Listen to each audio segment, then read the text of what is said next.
मागील 2 वर्षापासून सातत्याने मनोज जरांगे पाटील मराठा आरक्षण मिळावं यासाठी उपोषण करतात। जवळपास आतापर्यंत त्यांचे 15 ते 16 उपोषण झाले, मात्र सरकार तारीखवर दिले। काही अंश त्यांच्या जे काही मागण्या आहेत ते देखील मागण्या मान्य झालेल्या आहेत। मात्र सर्वात प्रथम जे आहे ते जरांगे पाटील यांच्या सगळ्या सोयऱ्याचा जो अध्यादेश आहे तो त्याची अंमलबजावणी होणं गरजेचं आहे आणि जे काही बांधव राहिलेले आहेत त्यांचे देखील कास्ट सर्टिफिकेटच्या कार्डाची व्हॅलिडिटी होत नाहीत, अशा अनेक मागण्या घेऊन पुन्हा एकदा मनोज जरांगे पाटील मुंबईकडे कूच करताना आपल्याला पाहायला मिळते।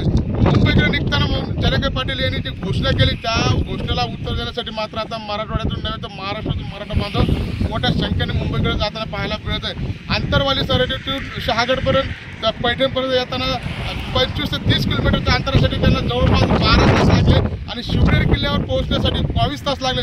यावरून आपण अंदाज लावू शकतो की मनोज जरांगे पाटील यांच्या ताफ्यामध्ये किती मोठ्या संख्येने मराठा बांधव आहेत, आता हजार झालेले आहेत, दाखल झालेले आहेत। त्यामुळे आता कुठेतरी मुंबई आता जाम होण्याचे संकेत मात्र आता यावरून आपल्याला दिसून येत आहे। माझ्यासोबत मराठा बांधव आहेत, आपण त्याचे काय भावना आहेत हे देखील मागील 2 दिवसापासून प्रवास करत आहेत, त्याच्या भावना देखील आपण जाणून घेणार। काय सांगाल मनोज जरांगे पाटील हाकेला देखील तुम्ही उत्तर दिलेलं आहे? त्यांनी आम्हाला हाक दिली 27 तारखेला आपल्याला निघायचं आहे। आम्ही 27 तारखेला प्रत्येक गावातून 4-4, 5-5 गाड्या घेऊन आलेलो आहे आणि या ठिकाणी गाड्यामध्ये अशा लाखो गाड्या आहेत आणि मग लाखो गाड्यात किती संख्येने मराठा बांधव या ठिकाणी आलेले याची चिंता नाही आहे।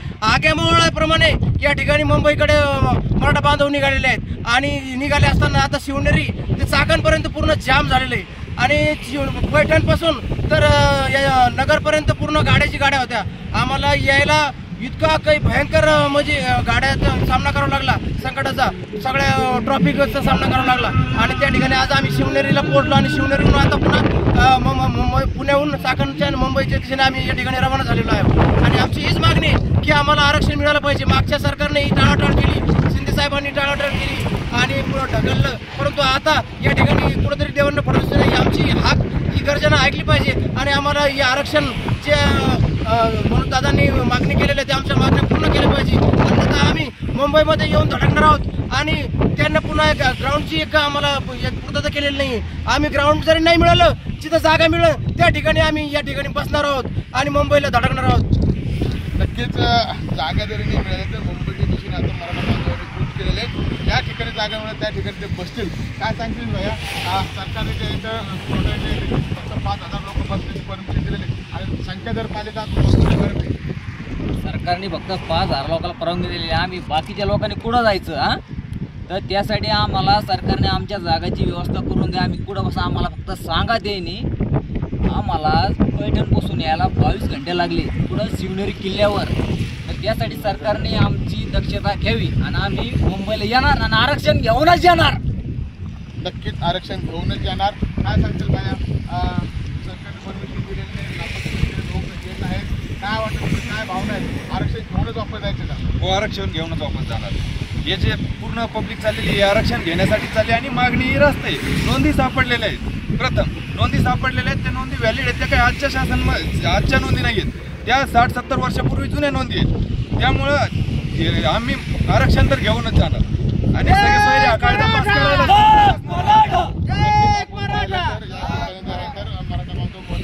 मुंबईकडे जाताना देखील जे काही नोंदी सापडलेल्या आहेत त्या नोंदीमध्ये मात्र ह्या नोंदी आता त्यांना नसून गेल्या 60-70 वर्षापूर्वीच्या नोंदी आहेत। त्यामुळं सगळ्याद्वारे कायदा देखील अंमलबजावणी होणं गरजेचं आहे। काय सांगते बाया, जो देखील आता एक तरुण आहे, युवा आहे, जरांगे पाटलांनी जे काही तरुणांना कुठेतरी नोकऱ्या लागावं यासाठी मात्र आता लढा लढलेला आहे। यासाठीच आम्ही जरांगे पाटलांना आम्हाला आदेश दिलेला आहे का मुंबईकडे सर्वांना यायचं आहे, तर आम्ही त्या हिशोबानं मुंबईकडे सर्वजण आलेलो आहे, पुऱ्या ताकदीनं आलेलो आहे आणि आम्ही मुंबईत घुसणार। काय वाटतं, काही मार्काने अनेक तरुण जे आहेत त्यांच्या नोकरी संधी हुलकावणी देत असते, तर हे आरक्षण भेटलं तर नक्कीच त्यांना त्यामध्ये संधी उपलब्ध होईल? 100% उपलब्ध होईल, 100% त्या संधीचा लाभ होईल मुलांना सर्व। एकीकडे जर पाहिलं तर आता असं वाटत होतं की शिवनेरी किल्ल्यावरती शिष्टमंडळ भेटायला येणार होते, मात्र अद्याप शिष्टमंडळ आलेलं नाही। कुठेतरी शिष्टमंडळाने आणि सरकारकडून टाळाटाळ करतोय का?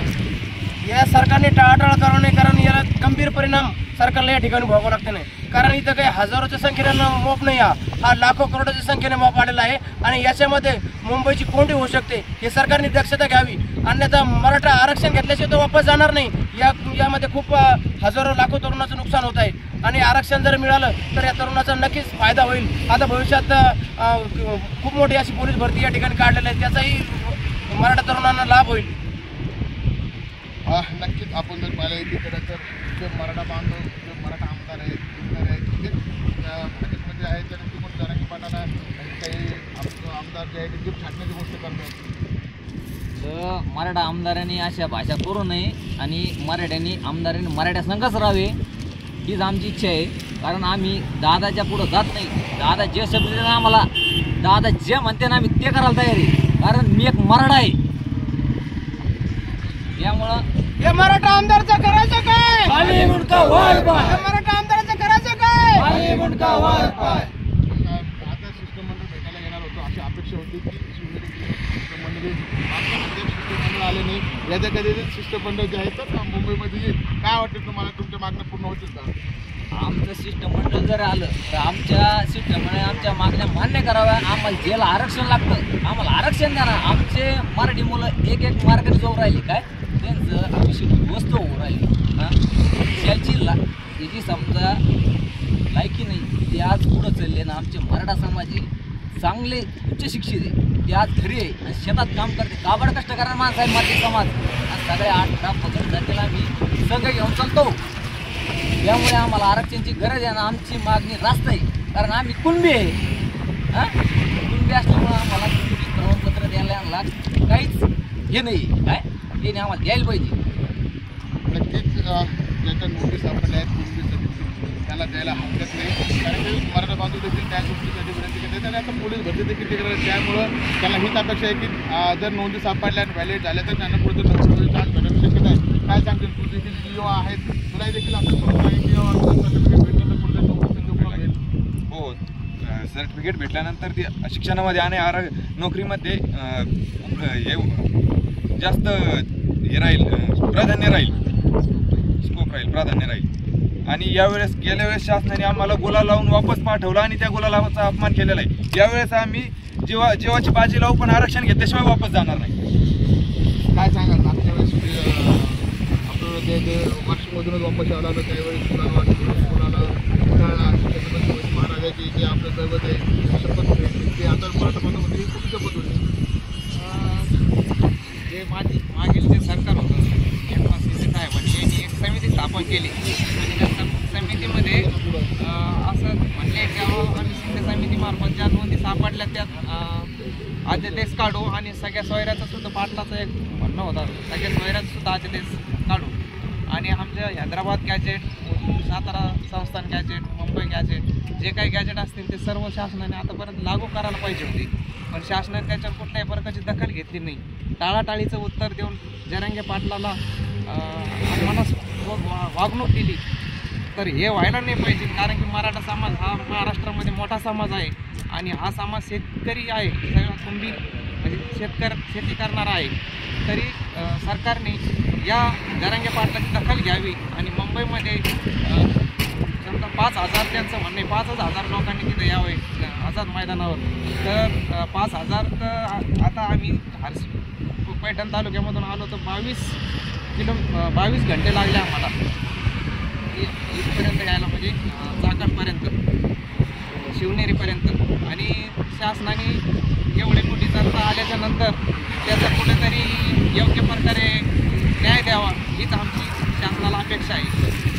नक्कीच शासनाला अपेक्षा आहे. पैशांपासून इथे येण्यासाठी त्याला 22 घंटे लागले आहेत. याचाच अंदाज आपण यावरून अंदाज लावू शकतो की मराठा बांधव जे तर लाखोच्या संख्येने आता मुंबईकडे खूप कतर पाहायला मिळत आहे. कारण अक्षरशः आपण जर पाहिलं तर रस्त्याने जे आहे ट्रॅफिक पूर्णतः जाम होते. 30-40 किलोमीटर तर रस्ते जाम झालेले आपल्याला पाहायला मिळतात. काय सांगाल तुम्ही? मागच्या वेळेस जे एकनाथ शिंदे मुख्यमंत्री होते आणि आता ह्या वेळेस जे आहे ते देवेंद्र फडणवीस मुख्यमंत्री, वाटतं तुम्हाला देवेंद्र फडणवीस तुम्हाला आरक्षण देतील म्हणून? 100% देवेंद्र फडणवीस आरक्षण देतील. कारण मागच्या वेळेस असं होतं का फडणवीस कुठेतरी शिंदे साहेबांना दबाव आणत आहे, परंतु आता स्वतः फडणवीस असल्यामुळं फडणवीस साहेबांनी आमचे ही शेतकऱ्याची आणि कुणबी मराठ्याची हाक ऐकावी, रास्त हाक ऐकावी आणि आम्हाला आरक्षण द्यावं ही त्यांना एक सरकार मायबाप म्हणून आमची एक हाक आहे. जर यावेळेस तुमच्या मागण्या मान्य नाही झाल्या पुन्हा एकदा काही आश्वासन दिलं, कारण की कसं एकनाथ शिंदे हे जरांगे पाटील जवळचे म्हणून मानलं जातं आणि जर त्यांना पुढं आणून याच्या काही पुन्हा एकदा तारीख दिली तर मराठा बांधव याकडे कसे पाहतात? नाही, जोपर्यंत तारीख पे तारीख आता आम्ही या ठिकाणी ऐकणार नाहीत. कारण आता या अगोदरही खूप बऱ्याच वेळेस आम्हाला या ठिकाणी खूप आम्ही मूक मोर्चा काढलेत, आंदोलनं केलेत, परंतु खूप तारीख पे तारीख दिली. आता आम्ही जोपर्यंत ते आरक्षण लागू करणार नाही तोपर्यंत मुंबईमधून मागे हटणार नाही असं आम्ही निश्चय करून आलेलो आहे. आम्ही आमच्या गाड्यामध्ये सगळं 1 महिनाभर पुरण असं खाद्य आम्ही घेऊन आलेलो आहे. आम्हाला कोणाच्या भरोश्यावर आलेलो नाही, आम्हाला कोणी 1 रुपया दिलेला नाही. स्वतःच्या खर्चाने आम्ही किराणा भाजीपाला घेऊन स्वतः आलेलो आहे. आता जोपर्यंत पाटील म्हणत नाही इथून हालायचं नाही तोपर्यंत आम्ही हलणार नाही, आमचा निश्चय आहे. आणि आरक्षण तर घेऊनच जाणार. नक्कीच आपण पाहिलं हे होते मराठा बांधव पैठण तालुक्यातून मोठ्या संख्येने मराठा बांधव या ठिकाणी पैठण तालुक्यात तर राज्याच्या प्रत्येक कानाकोपऱ्यातून मराठा बांधव मोठ्या संख्येने आता मुंबईकडे कूच करताना आपल्याला पाहायला मिळत आहे. भल्या मोठ्या रांगा मात्र आता ह्या मुंबई हवेला आपल्याला पाहायला मिळतात. एकूण जर पाहिलं तर याचे देखील असं म्हणणं आहे की जोपर्यंत मनोज जरांगे पाटील आम्हाला आदेश देत नाही तोपर्यंत आम्ही उठणार नाही. आणि सरकारकडून देखील त्यांनी मुख्यमंत्री देवेंद्र फडणवीस देखील अपेक्षा व्यक्त केली. यावेळेस मात्र देवेंद्र फडणवीस यांच्या मागण्या मान्य करतील, आरक्षण देतील अशी भूमिका देखील या आंदोलकांनी मांडलेली आहे. मात्र सरकार मनोज जरांगे पाटील यांच्या आंदोलनाकडे कशी पाहते हे देखील पाहणं महत्त्वाचं ठरणार आहे. संजय आयर, लोकशाही न्यूज, शिवनेरी, पुणे.